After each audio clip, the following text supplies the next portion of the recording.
축산, 검협전.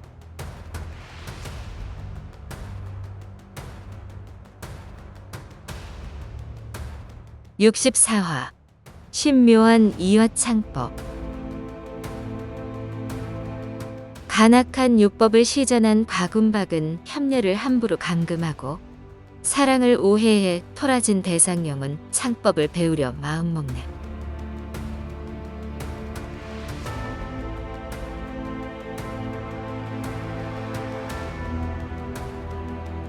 그 사이 방에 돌아온 대상령이 화장대 앞에 앉아 성난 얼굴로 거울을 응시하고 있었다. 능운봉이 다가가자 그제야 기척을 느끼고 애써 미소를 지으며 자리를 내주었다. 능운봉은 대상령이 허초 때문에 화가 났으리라 짐작했으나 행여 민망해할까봐 애둘러 물었다. 다들 대청에서 재미있게 이야기하고 있는데 왜 갑자기 말도 없이 나갔어? 표정이 어두워 보이는데 무슨 일 있어? 아, 말하기 싫으면 안 해도 돼.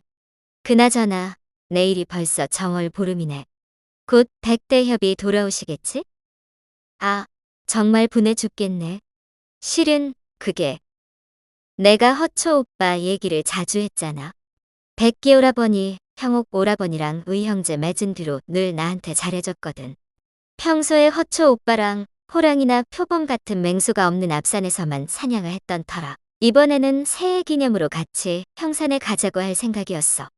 그런데 난데없이 진장태랑 나구가 쳐들어온다고 마을이 발칵 뒤집히더니 허대협이 온 뒤로는 허초 오빠가 날 거들떠보지도 않아. 형사는 고사하고 앞산에 가서 새 토끼나 잡자고 해도 이리저리 핑계만 늘어놓더라니까. 오늘 능조 어르신이 이화창법이 대단하다고 하시길래 따로 불러서 좀 가르쳐 달랬어. 우리 사이에 어려운 일은 아니잖아. 그런데 가르쳐 주기 싫으면 그만이지. 말도 안 되게 허대협한테 부탁하라잖아. 난 잘 알지도 못하는 사람한테 가르쳐 달라고 부탁하는 것도 싫고 더구나 허대협은 정월 보름이 지나면 떠난다고 했잖아. 내가 여자이고 능력도 변변치 않다고 무시하는 게 틀림없어. 너무 분해 죽겠어. 능운봉은 대상령이 심사가 뒤틀려 억지를 부린다고만 생각했는데 조금 이상하기는 하였다. 그동안 지켜본 바로는 허초가 대상령에게 매우 각별했는데 창법 하나 가지고 그리 인색하게 굴었다니. 허소협은 젊고 지혜로운 데다 솔직하고 의로운 사람이야. 너랑은 가족이나 다름없는데 설마 그렇게 야박하게 굴었으려고? 뭔가 오해한 게 아닐까? 오해라고? 못 믿겠으면 당장 가서 물어볼까? 가까워진 시간은 얼마 안 되지만 능운봉은 대상령이 설득하려 할수록 더 고집을 부린다는 사실을 잘 알았다. 하여 화제를 돌렸으나 대상령은 계속 분을 사귀지 못했다. 그러지 말고 우리도 대청에 가서 사람들 이야기나 듣자. 싫어. 안 가. 그런데 잠시 골똘히 생각하더니 돌연 마음을 바꾸었다. 아니야. 가자. 대청에 모두 모였는데 허초만 보이지 않았다. 대상령이 이를 갈며 능운봉에게 속삭였다. 이것 봐. 일부러 나를 피하고 있잖아. 채, 내가 그까짓 것 못 배워서 환장한 줄 아나 보지? 능운봉은 아이처럼 감정을 숨기지 못하고 나오는 대로 내뱉는 대상령이 너무 웃겼다. 분을 참지 못해 혼자 구시렁거리던 대상령의 귀에 유윤중의 목소리가 꽂혔다. 장인어르신 말씀대로 허씨 집안의 이화창법은 정말 대단하네요. 허대협이 저희 부탁을 마다하지 않고 하나하나 알려두신 덕에 대략적이나마 알 것 같습니다.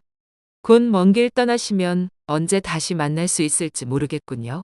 외람되오나 조금 전 허소협이 말한 73번 초식 7번 구절을 직접 보여주실 수 없을까요? 이화창법이 저희 집안의 절기이나 크게 특별하지는 않습니다. 더구나 제 실력이 부족하여 능조 어르신, 황대협, 조대협과 같은 선배님들 앞에서 선보이기 부끄럽습니다. 하나, 유대협이 이렇게 청하시니 하찮은 솜씨지만 사양하지 않겠습니다. 수일 내로 먼저 떠나야 하니 이렇게 된 김에 모든 초식을 시연할 테니 고견 부탁드립니다.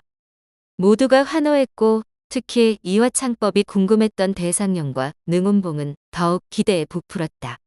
그렇게 모두 후원으로 자리를 옮겼다. 후원 한쪽에 평소 백기, 대형옥, 허초가 무예를 연마하는 공터가 있고 크고 작은 나무 기둥이 박혀 있었다. 허월이 준비를 마치고 무기 선반에서 장창을 하나 빼들었다. 본래 사용하던 이화창은 뱀 힘줄로 만들어 질기고 탄성이 좋아 항시 몸에 지닐 수 있었습니다만 젊은 시절 치기 어린 마음에 한 노파를 다치게 했지요. 나중에 노파의 딸이 원원대사 문하에 들어가 검수를 익힌 뒤 복수하러 찾아왔습니다. 그때 대결하면서 이화창이 두동강 나버렸습니다. 나중에 손을 보긴 했지만 전처럼 항시 가지고 다닐 수는 없게 되었지요. 오늘은 이화창이 없으니 이 창으로 한번 해보겠습니다. 공손이 자신을 낮추어 간단히 상황을 설명하고는 발을 내딛는 동시에 잠자리가 수면을 스치듯 가볍게 화원 중앙으로 몸을 날렸다. 발끝이 땅에 닿자마자 오른손으로 창을 휘두르며 큰 원을 그렸다. 잠시 후 몸을 왼편으로 기울이며 왼발을 앞으로 내밀고 오른쪽 다리를 살짝 구부렸다. 왼손 엄지, 검지, 중지로 창자루 위쪽을 감아주고 오른손으로 잡고 있던 창 아래쪽을 몸쪽으로 끌어당긴 후 장사 입동 자세로 창을 앞으로 쭉 내질렀다. 창날과 창자루를 연결하는 부위에 칭칭 동여맨 붉은 실을 휘날리며 나무 기둥을 향해 수평으로 곧게 뻗어나갔다. 그러나 창날이 기둥에 닿기 직전 재빨리 창을 끌어당기는가 싶더니 미세하게 떨리는 창 끝에서 거대한 창화가 피어났다. 다음 순간 사류천어 초식을 펼치며 기둥 아래쪽으로 다시 창을 내질렀다. 이번에는 창을 거두지 않고 창 끝을 살짝 들어올렸다가 위아래를 뒤집어 창자루 끝으로 기둥을 노렸다. 그리고 창이 기둥에 닿기 직전에 땅을 박차고 2장 가까이 높이 솟구쳤다. 곧이어 창끝을 아래로 돌려 발밑을 경계하며 훌쩍 기둥을 뛰어넘었다. 5척 높이까지 하강하다가 오른발로 왼발 등을 찍는 연자 비운종을 구사해 다시 위로 솟구쳤다. 그리고 몸을 획 돌리는 괴망번신을 펼쳐 땅에 떨어지지 않고 창과 몸이 하나가 되어 다시 기둥을 노렸다. 역시 창끝을 살짝 들어올린 후 바다에 뛰어드는 은빛 용처럼 날카롭게 창을 내질렀다. 이번에는 모든 공력을 실어 제대로 기둥을 꿰뚫으려는 듯 했다. 하지만 창끝이 기둥에 닿는 순간 마치 앞에서 날아오는 적의 무기를 피하듯 재빠르게 창을 끌어당겼다. 이어 창자루 끝으로 바닥을 찍고 다시 날아올라 품권 잔화를 시전했다. 계속해서 몸통을 측면으로 크게 돌린 후 연자 비운종을 구사해 수평으로 몸을 날렸다. 착지하는 순간 왼편을 힐끗 보고 빠르게 돌아서서 창을 들어 올렸다. 이어 창자루가 미세하게 떨리며 다시 거대한 창화가 나타나더니 창날이 번개처럼 기둥으로 날아갔다. 그러나 이번에도 살짝 건드리기만 하고 창을 끌어당겼다. 그리고 발꿈치에 힘을 실어 상체를 뒤로 크게 젖힌 후 용문으로 뛰어오르는 잉어처럼 강하게 몸을 튕겨 뒤로 멀찍이 물러났다. 계속해서 오른쪽으로 몸을 비틀며 오른손에 움켜진 창자루를 다시 왼손으로 받쳐들었다. 그리고 오른발을 앞으로 내디디며 정면으로 창을 내질렀다. 창끝이 기둥에 닿는 순간 왼손을 떼고 창끝이 바닥으로 떨어질 때 오른손으로 창자루를 확 잡아당겼다. 창끝이 머리 높이로 튀어올랐을 때 왼손으로 다시 창끝을 감싸지고 다시 기둥을 향해 내질렀다. 이번에도 창끝이 기둥에 닿자마자 벼랑으로 달려가는 말을 끌어당기듯 두 다리로 힘주어 버틴 후 창자루를 잡아당기며 한참 뒤로 물러섰다. 일촉즉발 위기에서 허둥지둥 물러서는 모습이었으나 재빨리 손을 바꾸어 왼손으로 창자루를 쥐고 오른손으로 창날을 잡은 후 놀란 사슴이 도망치듯 순식간에 횡몸을 돌렸다. 그리고 발이 보이지 않을 만큼 빠르게 세 발자국 앞으로 나아가며 위, 아래, 중앙을 차례로 찌르는 봉황 3점들을 선보였다. 이 초식은 목숨을 거두는 7가지 절초라 불리는 탈명칠초 중 해신 초운 탈명 연안이다. 이 절초는 크든 작든 적에게 피해를 줄 수 있으나 위는 막아도 아래를 막지 못하는 허점을 노출하기에 강적을 만나 궁지에 몰리지 않는 한 함부로 사용하지 않는다. 무릇 창은 가장 역사가 깊은 병기이며 허씨 집안의 이화창법이 창과 곤의 장점을 두루 갖춘 재미백곤의 뿌리를 두고 있어 독보적인 절기로 유명했던 것이다. 허월은 탈명 7초를 선보인 후 이화창법 108초와 질번구절을 차례차례 시연했다. 창을 찌르고 튕기고 당기고 휘두르는 것뿐 아니라 발로 차고 주먹을 내지르고 수직으로 솟구치고 수평으로 몸을 날리는 등 자유자재로 몸을 움직였다.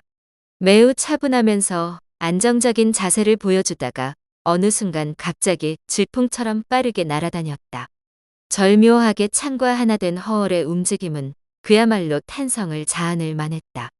다른 이들은 물론 검술에 입문한 황영극과 조심원도 감탄을 금치 못했다. 두 손을 맞잡은 대상령과 능운봉은 눈이 휘둥그레진 채 입을 다물지 못했다. 여기까지입니다. 선배님들, 많은 가르침 부탁드립니다. 허월이 창을 거두고 겸손하게 시연이 끝났음을 알리자 모두가 그를 에워싸고 환호했다.